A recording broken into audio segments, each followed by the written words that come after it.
So I remember when I got my first car, someone was like, You're Grace, going to stop the men. if you started with this car, now how people going to vibe you? Then unfortunately, someone once told me this is what I wanted to ask you out, but he said you won't manage.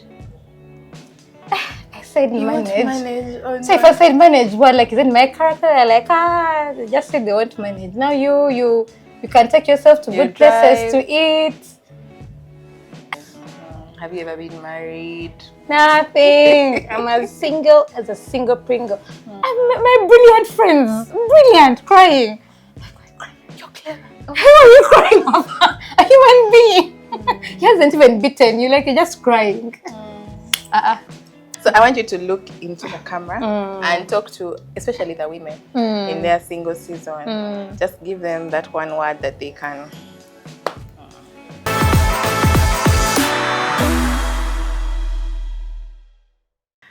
When women are going through their single season, they're afraid that they're not able to build wealth. I can't buy a car because I'm single. When the man sees me driving, he will fear. I can't buy land.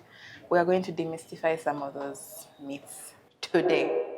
If you're new here, please subscribe. If you're old, welcome back, my sonny. With me on set today is Grace Kengazi, and we're going to chat about the single season. Yeah, welcome to the channel. Thank you, Daisy. Do you mind sharing your age? I don't mind at all. How old are you? I'm 35. You're 35. Yes. Have you ever been married? Nothing. I'm as single as a single Pringle. I don't know why they said Pringles are single. They are stuck. I'm single. Let's skip it down. Yeah. So have you faced any challenges in your single season? I have very many challenges. But I'll stick to the ones for today's topic. Where I was always told to be ambitious up to a certain degree, especially temper your my ambition, especially when it comes to amassing anything that is associated with wealth in our country, things like cars, land, a good paying job. So I remember when I got my first car, someone was like, you're going to stop the men. If you started with this car, now how are people going to vibe you? But by that time, I got my car when I was already in my 30s. So I was like, they're not vibed me all this time. The car won't stop them. Then they don't want to vibe me, surely. So, but even land, like trying to buy land, before even being single, yes, when you want to buy land, people will tell you, move with your boyfriend or your husband because they'll cheat you. When they see that it's just a woman. Yes. And like, now where am I going to borrow this boyfriend or husband from to look, just when looking for land. When you go and speak to them, to maybe land brokers, they don't pay attention to you. They're always like looking.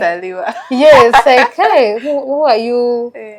And it's so that challenge of, okay, don't feel bad, especially when people ask you such questions, ask me especially, I would feel a certain way, I'm like, as if less than, like, I'm not... Like, just because I don't have someone by my side, I can't buy land. to go with I can't buy land. Or if I desire to build wealth, then I want to chase away people. Or even just having a house, renting a house, not my own house, just renting a house. People will tell me things like, that house.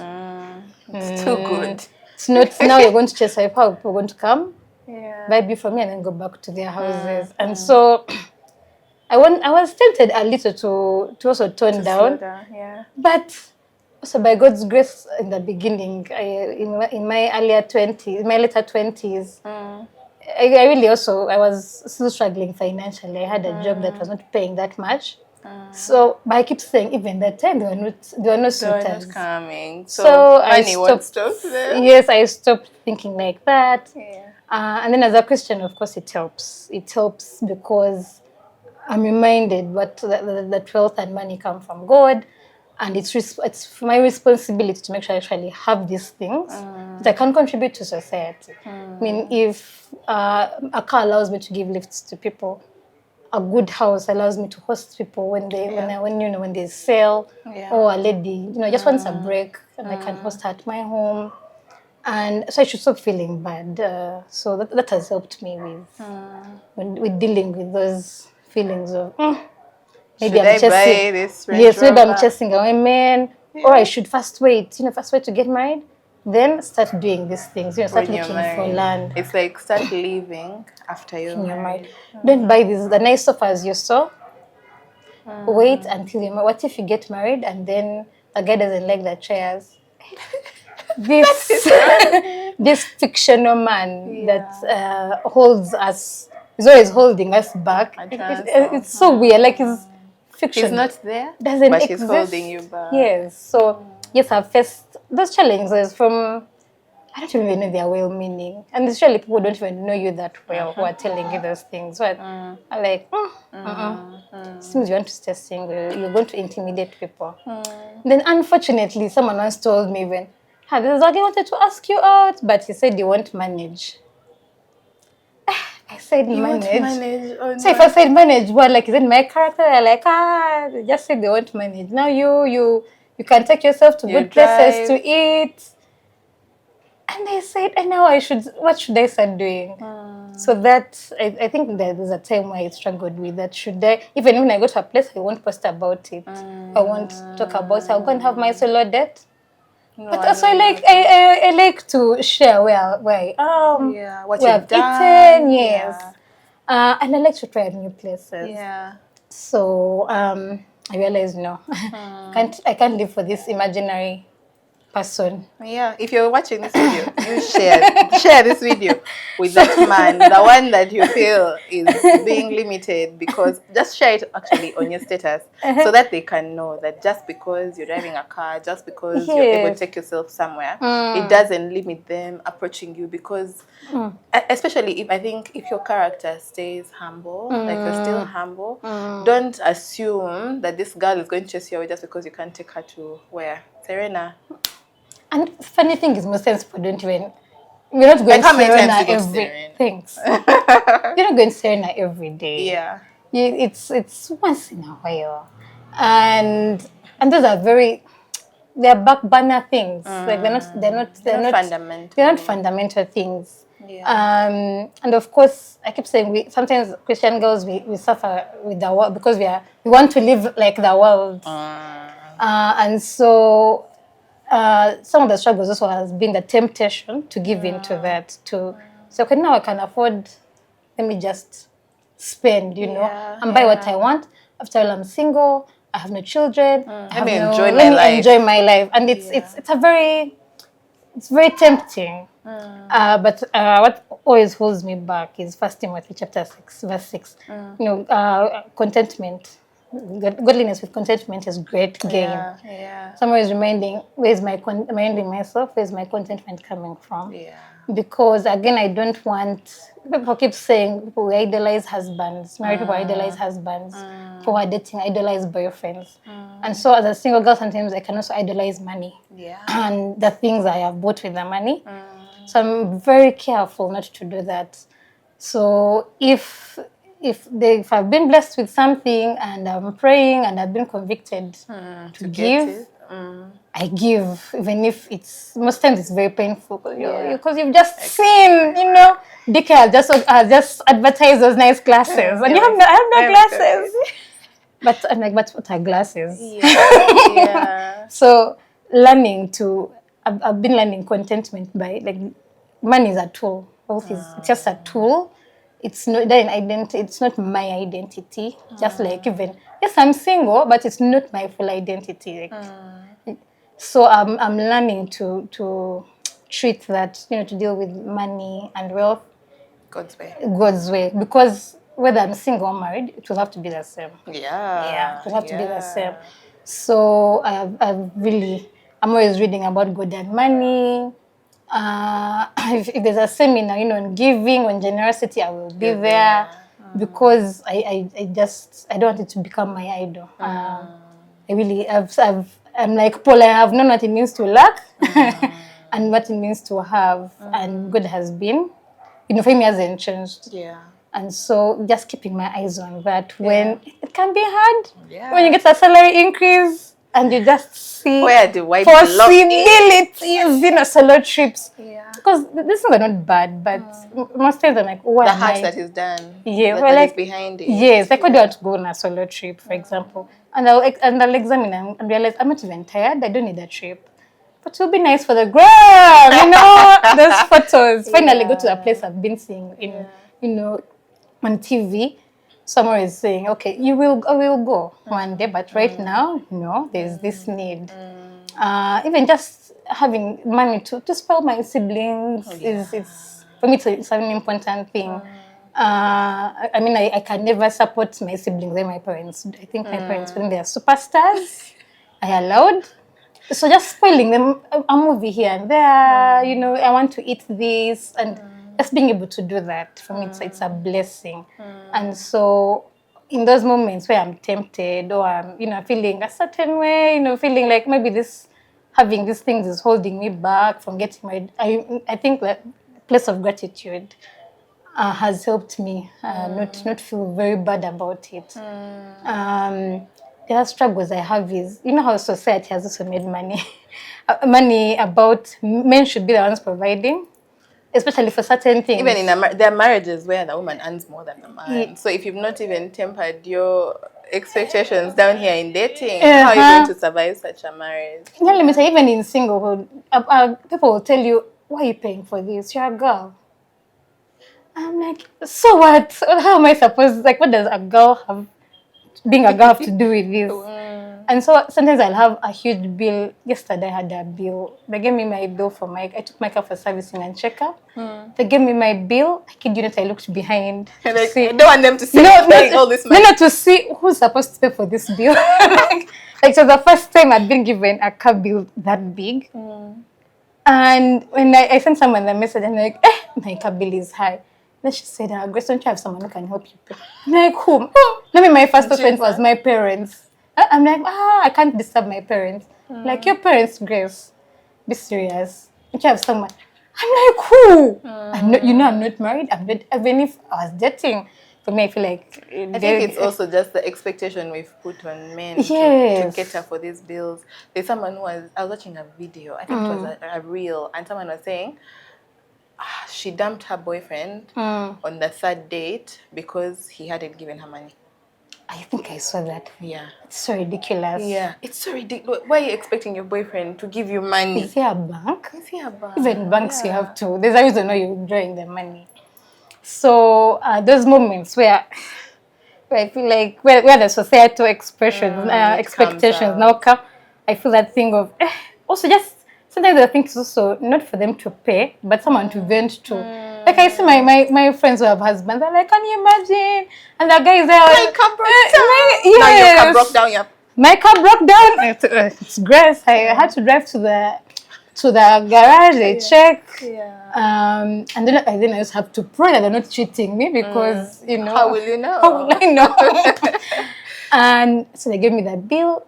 But as I was paying, I immediately took back those negative feelings, like, thank you God that I can actually afford to pay for this bill. Yeah, because there are even people who are married and they send the bill to the husband. It's like, you sort yourself. So so I thanked God immediately. I was like, God, thank you that I can pay for this bill. And that God just took me through that day. I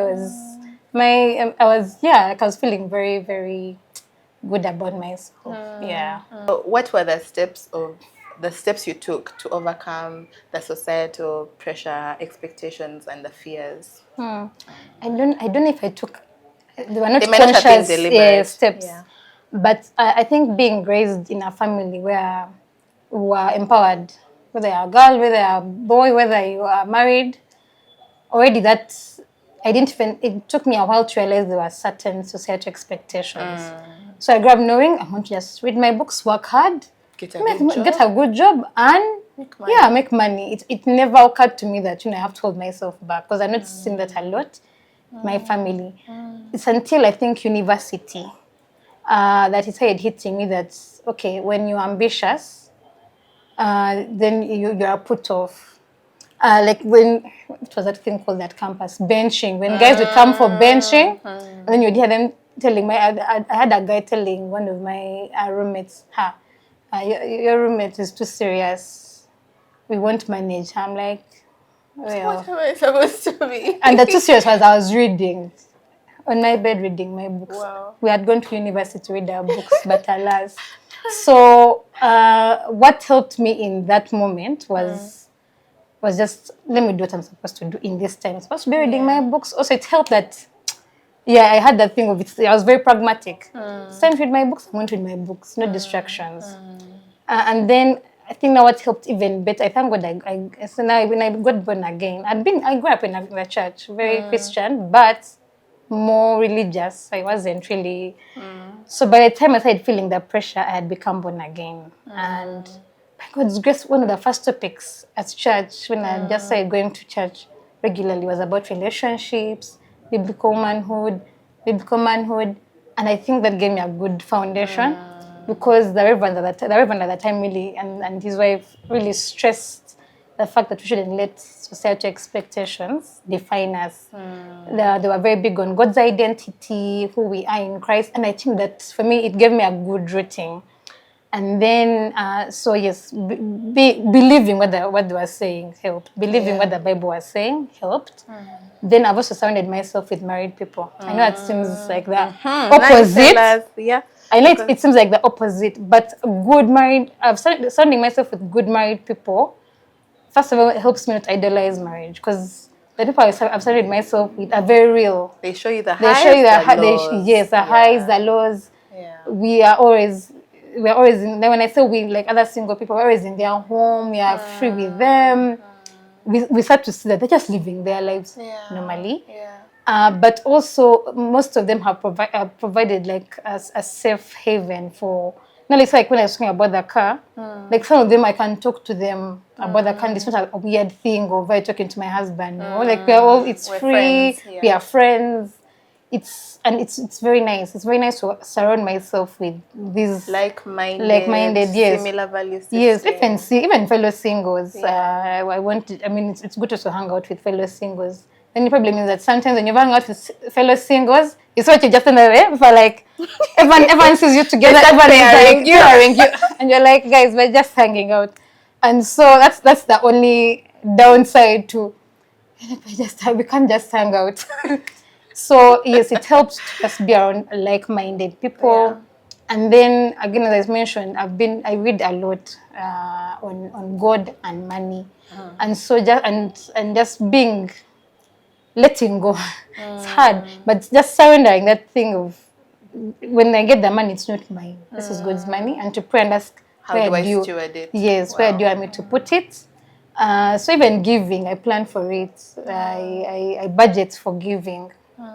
I budget for giving, and sometimes it's hard because yes, you had budgeted for the giving, but now it has come. There are all these nice. You guys are always organizing the nice events. I'm going to announce an event after this.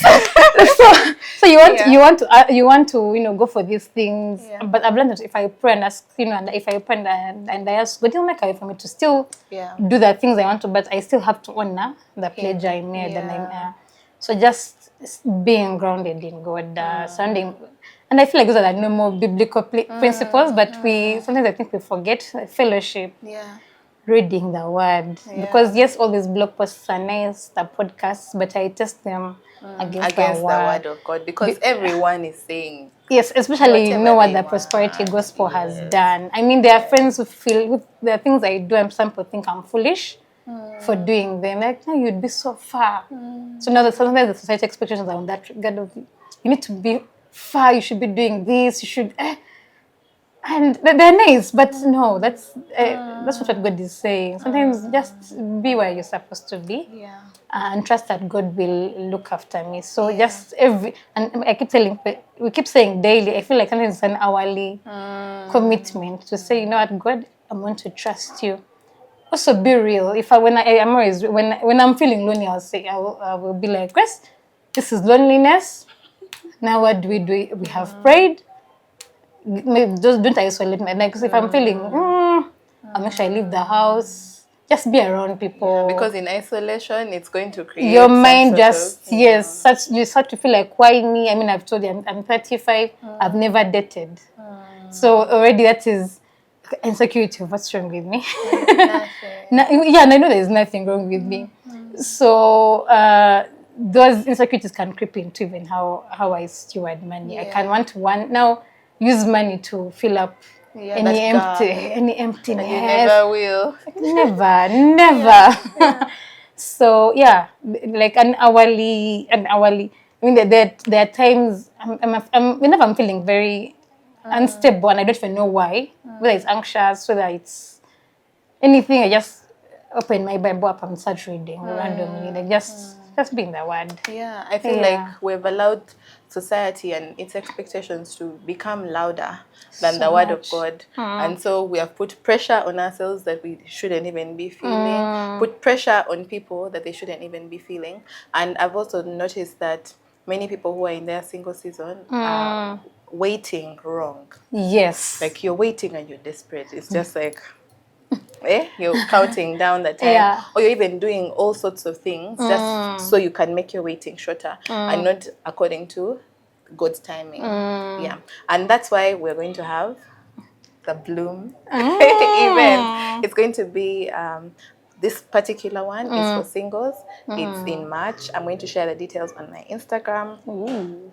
So Bloom is a whole thing. It will have different events. We'll have, at some point in the year, we'll have one for couples, for dating couples as well. But we're starting out with the singles. I felt God strictly calling me to this one. It was in September. I posted on my Instagram stories, March 2024, and it was specifically for singles because we're starting to take the single season for granted. We're waiting in a wrong way, and we're destroying our lives right there, our lives and our destinies right there. So this particular video is very important to me. I wasn't single for so long, like after university, but I want to have people of authority who can speak on that season so you can empower people in their single season. Because someone will see, I'm 20, the other day someone DM'd me and said, I'm 29, I'm running out of time. The boyfriend I was dating for 3 years dumped me and married someone he was dating for 6 months. And now he wants me as a second wife. I'm like, no, do not. So we are making mistakes because of that desperation. Like my clock, who says your clock is running out? Who set the clock, if not God? Yeah. I like you mentioned waiting. Now talk about waiting and money. We're all in the wrong waiting. We're told to wait, to build wealth until we're married. Then you will let the person lead you. How will you allow a man who hasn't built the same wealth lead you? And I keep saying, if the Lord has given you an opportunity to build wealth that is God honoring, take it. Because you don't know. You don't know that His Son knows the future. And by build wealth, I don't mean that building wealth just for you to feel like I'm rich. For the sake of pride. But just being like having extra and realizing I can put this aside. And you just save it. Save it. If you like, don't walk when you can buy a car, please. Don't wait. You're there in the rain, you have the money on the account, you can't buy the car because you don't want to. Buy that car, live in a good place. Like don't fear to rent a good place or build your own home if you can. If you want to build a house, build. There's someone I follow on Instagram. She built her house. If you want. I mean, if the Lord has given you an opportunity, and not doing these things out of pride, or vanity, but you have the means. There is land. You're tired of renting. Please don't wait. That is the wrong waiting. The only waiting we should be doing is for our Savior. That is it. So I want you to look into the camera and talk to, especially the women in their single season. Just give them that one word that they can. All right. I think any single woman who's out there and feeling like, you're too ambitious, you're too much, no one is, going to want you, please be at peace because our Father already wants you like He chose you. And especially if you're a believer, even if you're not, I think the fact that you're on earth, you matter, you're worth something. So you don't hold back on your dreams because of that. You are just enough as you are. You are enough as you are. I think we can look there. I want to get married and have children. Okay, the children part I'm not sure. When I'm tired, I'm like, I love kids. So when my neighbors' kids come, I'm happy. After some time, I'm like, thank God these kids are going back. With love, so much love. But yes, I'd want to get married and have children. It's not of the books because, again, it's not my life. I cannot dictate my life. But I also know, now people are very sure I was called to singlehood. Me, I've not been called. Or maybe God is calling me and another one wasn't had. But I don't know if I've been called to singlehood. I don't think I have. So I still desire marriage and children.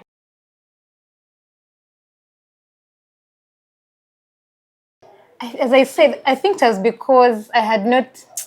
So even if I got saved, I was already pragmatic. So it meant when I was in school, people had boyfriends. My phone is such a waste of time. I've come to school to study. We have come to study. Like I was those very unpopular girls who doesn't understand why you're crying over a boy. I didn't have compassion for people who are crying over boyfriends. Over a boy who may not even have showered. They're in his dormitory. He has dirty place under his bed. Crying over him. So because of that, I keep saying I think it was God protecting me. Because I didn't. And I had friends, like when I was in St. Lawrence, we'd have dinners where you had to invite boys. So of course I'd have friends I could invite. But even these friends knew I'm inviting them for their dinner. Nothing is going to happen. Anything, So I think that protected me. So even at university, I was like, we're here for only 3 years. My career is hard. So I didn't, my friends tried to, make me go on dates. I hated the dates. They were so fake. So fake. I'm like, see, wasted time. That's what I'm saying. I think what helped me also, I never met someone who, made me very crazy. Again, God's protection, even if I knew it. Then when I started working, I had this thing of now we have to work hard. We have only a few years to make impact. So because of that, looking at that time when I was doing it, I don't think I knew what I was doing. All I did was just living day to day. I just knew I have to work. I was in a place where, the HR person told us, be careful with men. Be careful with men in this industry. So because of that, my guard was always up. My guard was always up. Any guy at work, like you, leave me. We are here to work. From me. Yeah. So that also helped me. It really, really helped me. I was always busy. Then when I got saved, now I was on. It's like it felt like I had missed out on God. And so I was on Bible study. I was hungry for God. So that's also I had no. If the guys were there and they didn't, you didn't see them. If you don't tell me, I'm not going to think for you. So yeah, that helped me. Yeah. That's why I keep saying. Sometimes people think I'm simplifying, but it's the truth. I didn't wake up one day and I had reached this single contented. No, it's work also every day. Every day you. But because the other things are more important. Okay, I don't think they're more important, but right now they are. I feel like there are more important things in this world. I hope he sees this video and finds you. But also I thank God every day that no one, because I would see my friends, my brilliant friends, crying. You're clever. Who are you crying over? A human being. He hasn't even beaten you, you're just crying. So that helped. But I'm also learning to be compassionate. When my friend is crying over a guy, I'm like, sorry. I don't get it, but sorry. Because people think I've had it easy. But because I choose every day. I'm like, we're not going to feel sad. Like yesterday, at the end of the day, someone told me, Grace, have you been by yourself the whole day? And my stories. I'm like, yes. Like the whole day. I was like, what was I supposed to be with? Yeah. I had things to do. Yeah. So it's when people ask me, I'm like, was I supposed to be with someone? I go for weddings and okay, someone extrovert. I'll go and sit where I want to sit and talk to. If I find you and I've never met you, now we are going to talk. Become friends. Yeah, you become my wedding buddy. And always I'll say, I met that person at the wedding. When did that question I got a lot of? At what point did you say, okay, now Like, I didn't. There was no point. There was no point. Like, Yeah. so I just woke up. Yeah. If people ask you what happened, nothing happened. Nothing happened. No one hurt me. Just we went 1 year after the other. And that meme, guys, I've survived another year. Yeah. So yeah. Yeah. I love that you're happy and vibrant even in your single season. Man, this one we have one life. Like there's no, I can't say, you know what, God? It's like this one is not working. First, take me back. Yeah. Hunger Games. So March 2024. This All year. right. In March. Grace will be there. I hope this video has encouraged you if you're in your single season. Please come in March and Grace will be there to share even more. Now we've just touched on money, but there are so many other aspects of the single season that we've not touched on. So come, be empowered. Let's learn how to navigate that single season properly, the God way. We'll see you next Thursday. I'm rooting for you. Bye.